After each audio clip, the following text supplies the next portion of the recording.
The Texas Navy was the official navy of the Republic of Texas. It was created to protect and defend the coastline of Texas and offer protection for the shipping and trade that was desperately needed for the growing Republic. Revolutionary Texas Navy. Under the command of Commodore Charles Edward Hawkins, they helped win independence by preventing a Mexican blockade of the Texas coast, seizing dozens of Mexican fishing vessels and sending the cargoes on to the Texas Volunteer Army. During the Texas Revolution, the provisional government in San Felipe, Austin issued an ordinance in November 1835 to establish an official navy. In January 1836, agents purchased 4 schooners: Invincible, Brutus, Independence, and Liberty. According to Teddy Roosevelt, the Texas Navy succeeded in preventing reinforcements and provisions at the naval base at Matamoros from reaching General Santa Anna's forces,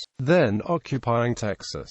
This forced Santa Anna to disperse his large army to forage for food and supplies. This in turn is what led to his defeat at San Jacinto by General Sam Houston, as he was outnumbered. By October 1837, all of the ships had been lost at sea, sunk by the Mexican Navy, run aground, captured, or sold, and replacements were being procured. Texas Navy of the Republic. In 1839, in response to Mexico's continued refusal to acknowledge the independence of the Republic of Texas, the Texas Congress acquired 6 new vessels and placed them under the command of Commodore Edwin Moore, a lieutenant in the United States Navy, who left for the opportunity to lead the Texas Navy.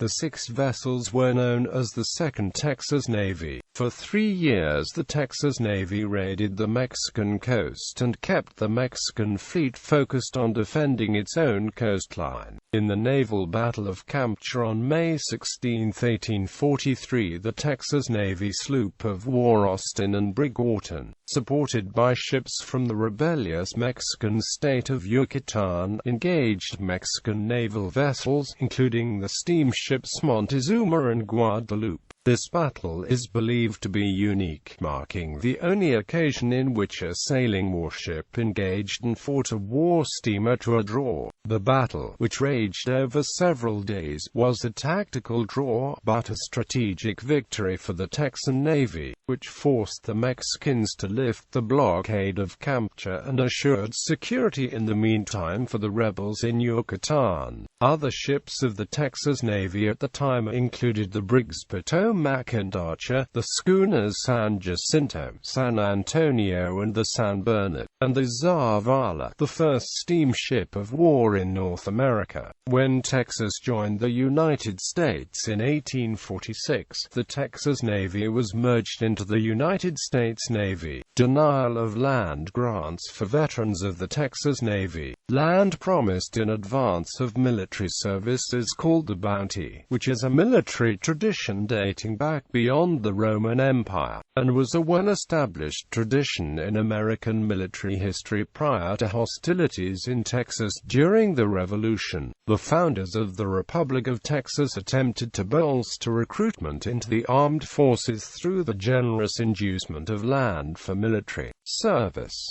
The policy in Texas was inconsistent, as not all Texas veterans were treated equally. Veterans of the Texas Navy, due to political rivalries, were excluded from taking part in the land-granting policies, or unnecessary extravagance, as it was explained by President Sam Houston at the time of his veto. Texas passed its first Bounty Act on November 24, 1835, when the General Council created a regular army and promised those who served in it for 2 years 640 acres of land. After the Revolution, the Texas government distributed the public lands, especially to veterans. In all, 9,874,262 acres was granted to veterans of the Texas Army, or to Confederate soldiers in Texas. Not one of those nearly 10 million acres was granted for naval service, despite the importance of naval actions in the Gulf during the Revolution. The fact remains that Texas could not have won her independence and maintained it as she did without the Navy, said Texas Navy historian Alex Dienst. It has been said that if the United States was Texas's biological parent, then shipping lanes from New Orleans were the umbilical cord that kept the rebellion alive during its embryonic months.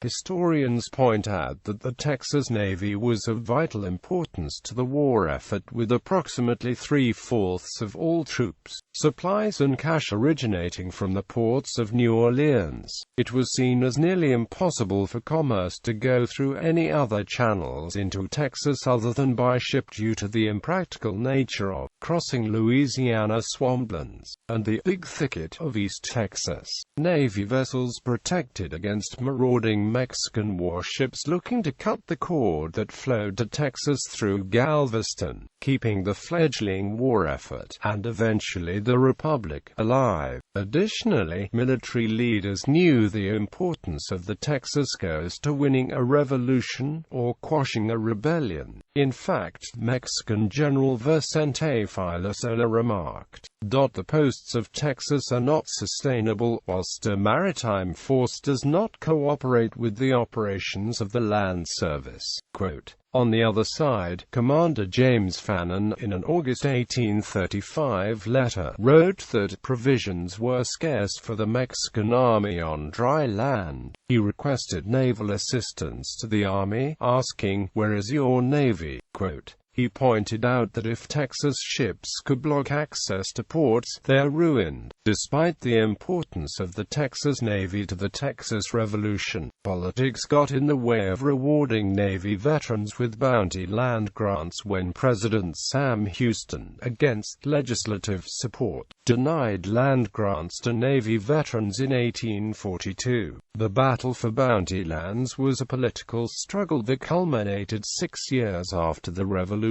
but had roots that stretched back to 1835. Naval policy was another in a long line of differing views between Sam Houston and Mirabeau Lamar. Lamar preferred an aggressive naval policy that encouraged raids around the Gulf of Mexico to intimidate the enemy. Houston, on the other hand, preferred a more acquiescent naval policy that encouraged ships to stay close to shore, protecting ports for industry and commerce.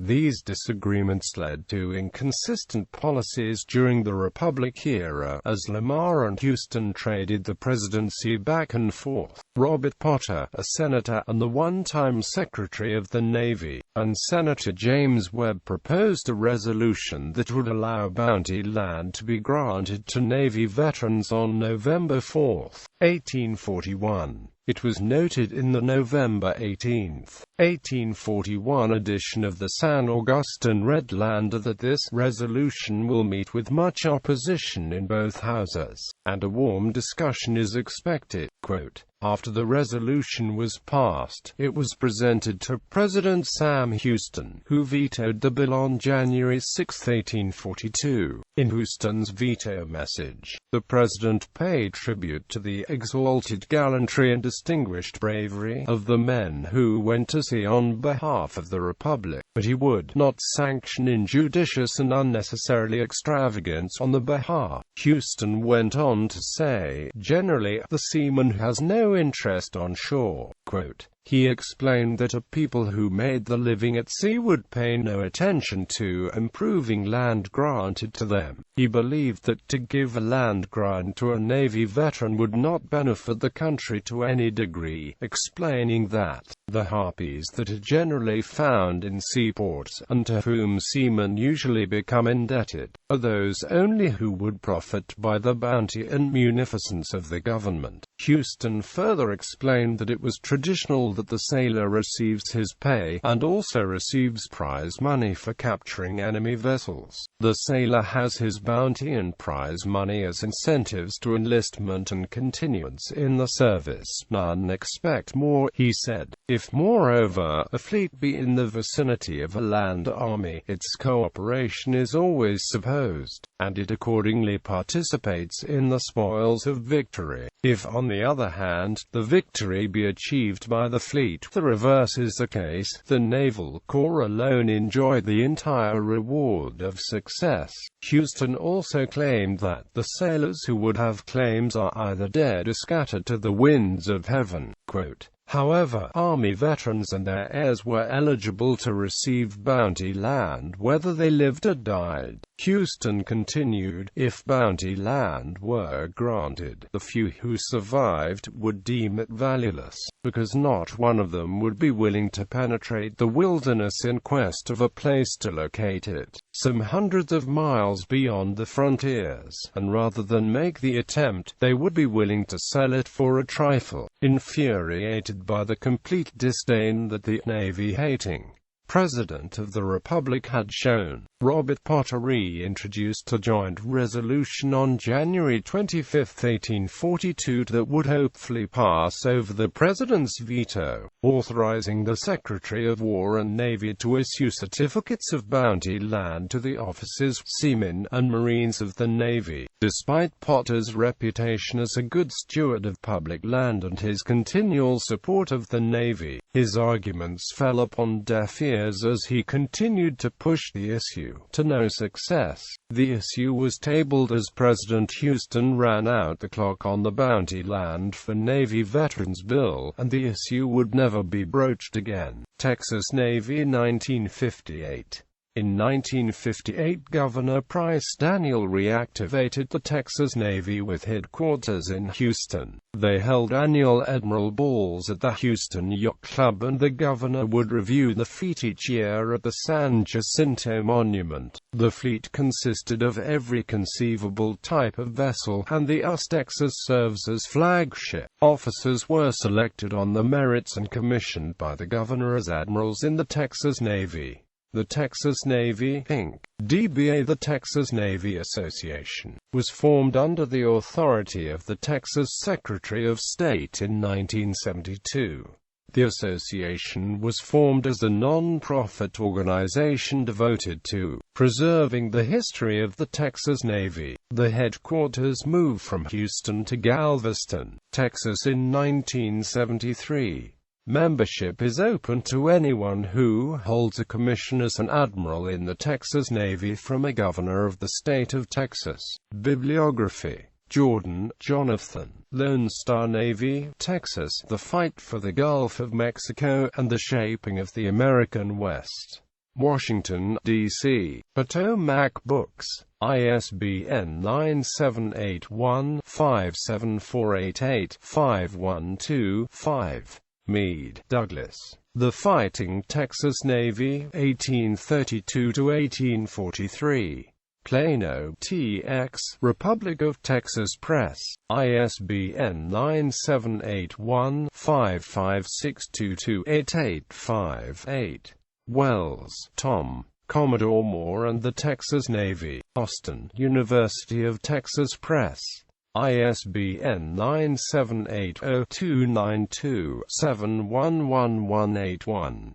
Spain, Junior, Charles A. Flags and Seals of Texas. South Texas Law Review. 33, 215–259. Deans, Alex. The Texas Navy. Fireship Press. p. 208. ISBN 1-934757-047. Originally published by Deans in 1909 as The Navy of the Republic of Texas. Fisher, Ernest G. Robert Potter, founder of the Texas Navy. Pelican Publishing Company Incorporated, pp. 320. ISBN 08828908008.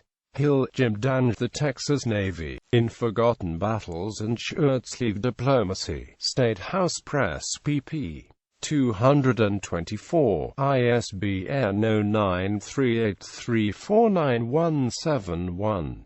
Sullivan, Roy F. The Texas Navies. Author House, Bloomington, Indiana. pp.